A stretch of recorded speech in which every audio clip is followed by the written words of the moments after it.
The story of Steve Marriott begins long before the fame, the roaring crowds, or the unforgettable voice that would later define an era of British rock. He was born on January 30, 1947, in East Ham, London, and his arrival into the world was far from easy. Born several weeks premature and weighing barely 2 kilograms, his early days were marked by uncertainty. Doctors were not entirely sure the fragile infant would survive his first weeks. Complications soon followed when severe jaundice forced him to remain under medical care for nearly a month. For his family, bringing him home was more than a routine moment. It felt like a small miracle. Growing up in a working-class environment meant life was rarely comfortable. His father, Bill Marriott, worked as a printer, but often needed extra income to support the household. Like many families in post-war Britain, survival required constant effort. Bill sometimes ran a small street stall selling traditional East London food, such as jellied eels and pie, and mash outside local pubs. These long days and unpredictable earnings shaped the atmosphere in which Steve grew up. The household was lively, loud, and full of activity. In that environment, young Steve developed a personality that matched the chaos around him, energetic, restless, and impossible to ignore. Music entered Steve Marriott's life not through careful planning, but almost by accident. As a child who rarely sat still, he needed something to focus his energy. His father introduced him to simple instruments, including a ukulele and a harmonica, hoping they would keep him occupied. What began as a way to calm a restless child soon became something far more important. Steve showed an unusual fascination with sound itself. Instead of simply learning a few melodies, he experimented with tone, rhythm, and volume. By the time he was still very young, performing in public no longer frightened him. He would sing in local spaces, including street corners and bus stops, sometimes earning small coins from passers-by. These early performances helped him develop a confidence that many performers spend years trying to achieve. Standing in front of strangers felt natural to him. The attention energized him rather than intimidating him. Holiday talent shows at seaside camps soon became another stage where he could test his abilities. Over time, he began winning these contests regularly. For audiences, his voice felt surprisingly powerful for someone so young. Even at that stage, people sensed that there was something extraordinary about him. These small local victories were the first hints that his future might eventually revolve around music. Despite his growing confidence as a performer, Steve Marriott's school life was rarely smooth. Teachers often struggled to manage his energy.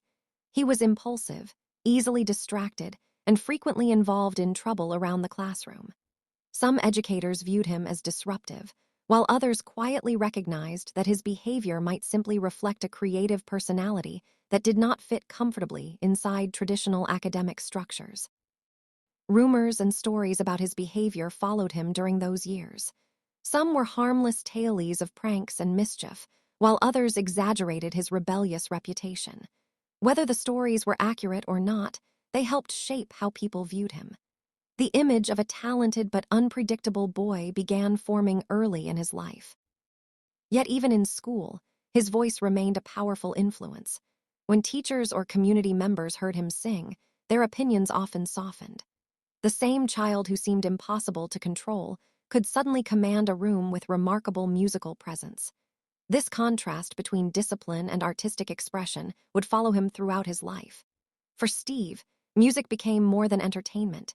It was a way to channel the intensity that sometimes created conflict in other areas of his life. A major turning point arrived when Steve was still in his early teens. His father secretly arranged an audition opportunity for him without telling him in advance. Suddenly, the young performer found himself standing before experienced professionals in the entertainment industry. Instead of becoming nervous, he approached the audition with surprising confidence. His performance left a strong impression and opened the door to early work in theater and television. Acting roles soon followed, bringing him into the professional entertainment world at an age when most children were still focused on school. For his parents, this success looked like a practical opportunity. Acting offered a more predictable path than pursuing music in clubs and small venues.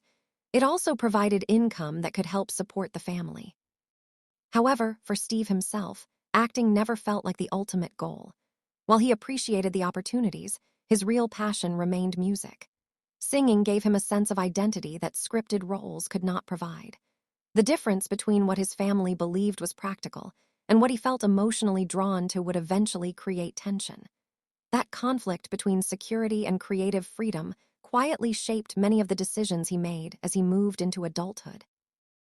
As Steve reached his mid-teenage years, the pressure surrounding his future began to grow. Acting jobs provided steady work and public exposure, but they did not satisfy the deeper creative drive he felt. Music, on the other hand, offered excitement and personal expression, yet it also came with enormous uncertainty. Pursuing a career in music meant leaving behind the stability that acting could provide. Eventually, Steve made a difficult choice. He decided to focus on music, even though it meant disappointing some of the expectations placed on him. This decision did not come with a clear roadmap. Instead, it required belief in his own talent and a willingness to take risks. Leaving the relative safety of structured entertainment work forced him into a far less predictable environment. Early recording attempts did not immediately succeed. Some singles failed to gain attention, and several bands formed around him only to dissolve again. At times, he struggled to find consistent opportunities.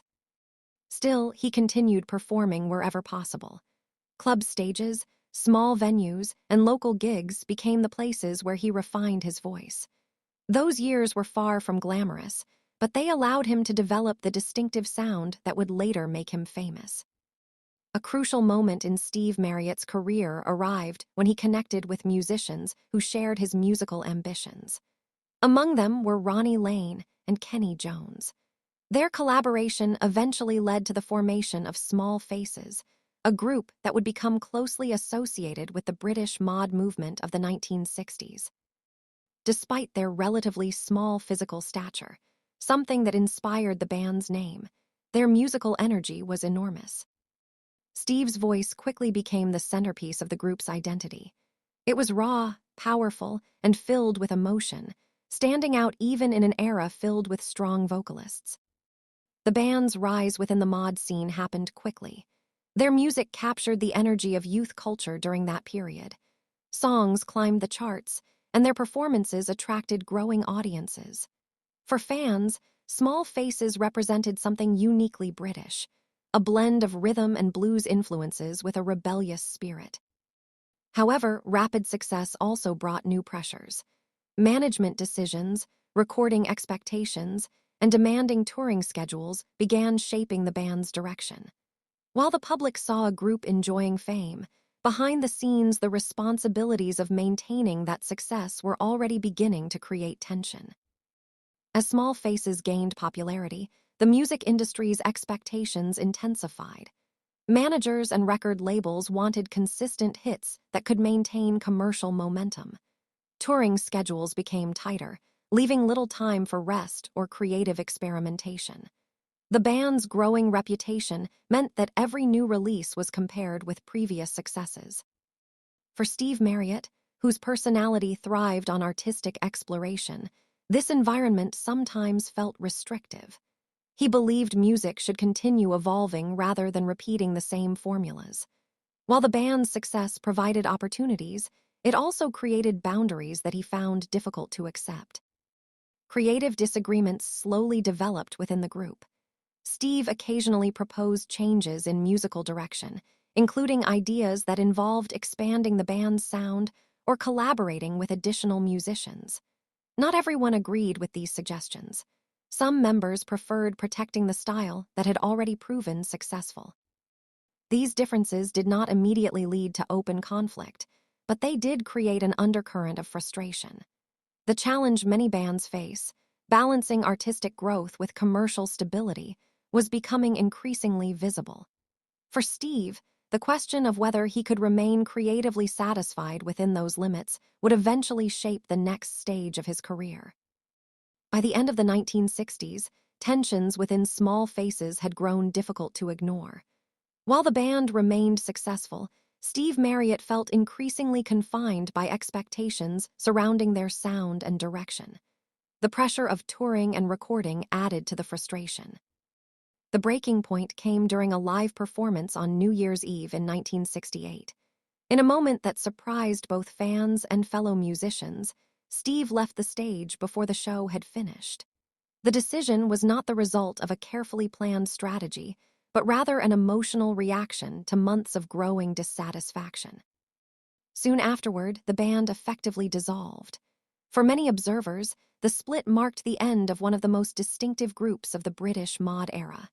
Compilation albums later preserved their music, reminding listeners of the impact they had made in a relatively short time. For Steve, however, the departure felt like liberation. He believed that leaving the group would allow him to pursue new creative directions without restrictions. Yet stepping away from an established success also meant entering an uncertain phase of his career once again. A new beginning with a different sound. Following his departure from Small Faces, Steve Marriott helped form another band that would shape the next stage of his musical journey. Alongside guitarist Peter Frampton, he co-founded Humble Pie. This new project allowed him to explore a heavier and more powerful style of rock music. Humble Pie quickly developed a reputation for energetic live performances. Their sound leaned toward hard rock and blues influences, giving Steve's voice a new environment in which to thrive. Fans responded enthusiastically to the band's intensity on stage. The group also began focusing heavily on the American market, where rock audiences were expanding rapidly. Touring across the United States brought larger venues and growing recognition. On the surface, the band's success seemed to confirm that Steve had made the right decision in leaving his previous group. However, constant touring also introduced new pressures. Long travel schedules, demanding performances, and the lifestyle associated with rock stardom created challenges that would gradually affect both personal and professional aspects of his life. Touring in America brought enormous visibility for Steve Marriott and Humble Pie, but the lifestyle surrounding that success slowly began to take its toll. Rock tour in the early 1970s were famously intense. Bands moved constantly from city to city, performing night after night with little time for rest or recovery. What initially felt exciting gradually turned into a routine that demanded relentless energy. For Steve, whose performances relied on pushing his powerful voice to its limits, the schedule was particularly demanding. Every show required the same explosive intensity that fans expected from him. Over time, exhaustion became part of daily life. Musicians, crew members, and industry figures moved in and out of his world quickly, creating an environment where stability was rare. The culture surrounding rock music during that period also encouraged excess. Alcohol and drugs were often present on tour, and for many artists they became a way to cope with fatigue, stress, and the emotional swings of fame. For Steve, what began as a way to stay energized during long nights eventually developed into a habit that would affect both his health and his relationships. While audiences continued to see a charismatic performer on stage, Steve Marriott's personal life was becoming increasingly complicated. Fame often creates a public image that appears confident and successful, but it can also hide the difficulties that happen behind the scenes. In Steve's case, years of constant touring and pressure began affecting his emotional stability. Friends and collaborators sometimes noticed dramatic mood changes. There were periods when he seemed energetic and enthusiastic about music, followed by moments when he withdrew from others completely. These shifts were not uncommon among artists dealing with exhaustion and substance use, but at the time they were often dismissed as part of a typical rock and roll lifestyle. Relationships in his personal life also faced challenges.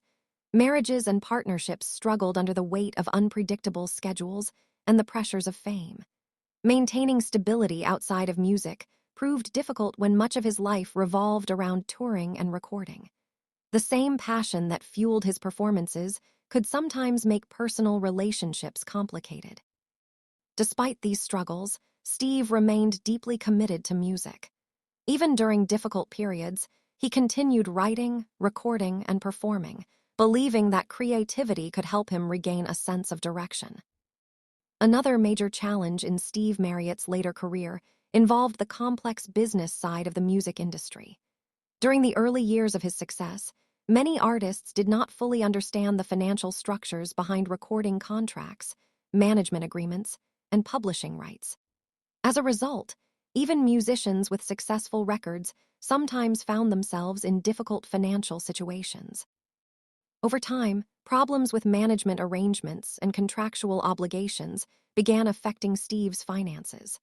Although bands like Small Faces and Humble Pie generated significant attention and revenue, the distribution of that income was often uneven. Taxes, touring expenses, and poorly structured deals meant that much of the money never reached the artists themselves. By the late 1970s, Steve was dealing with mounting financial pressures.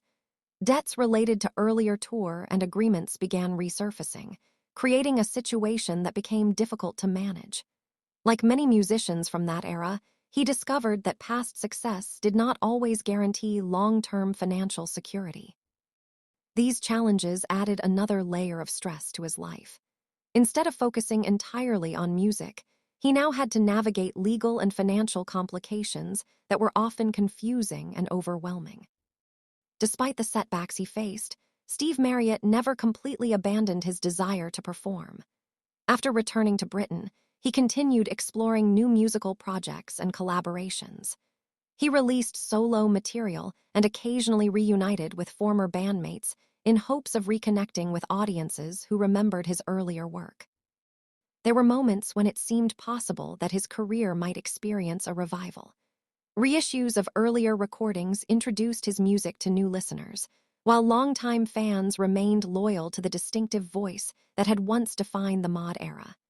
Live performances still demonstrated that his vocal power had not entirely faded. However, rebuilding momentum proved difficult in a music industry that had changed dramatically since the 1960s. New musical styles dominated radio and record charts, and many artists from previous decades struggled to regain the same level of attention they once enjoyed. For Steve, the challenge was not only about adapting to changing trends, but also about regaining stability in his personal life. The combination of health concerns, financial stress, and shifting industry dynamics made the path forward increasingly uncertain. By the late 1980s and early 1990s, the physical and emotional effects of years in the music industry were becoming more visible. Those who saw Steve Marriott during this period noticed that the energetic performer of earlier decades had been worn down by the lifestyle that once fueled his success. Although he still loved music, the toll on his body and mind was difficult to ignore. In April 1991, tragedy struck when a fire broke out at his home in Essex, England. Investigators later concluded that the blaze was likely caused by a cigarette after he had fallen asleep. The incident claimed his life at the age of 44. News of his death shocked fans and fellow musicians who had admired his contributions to British rock. The loss was a reminder of how quickly the lives of artists can change. For many people, Steve's passing symbolized the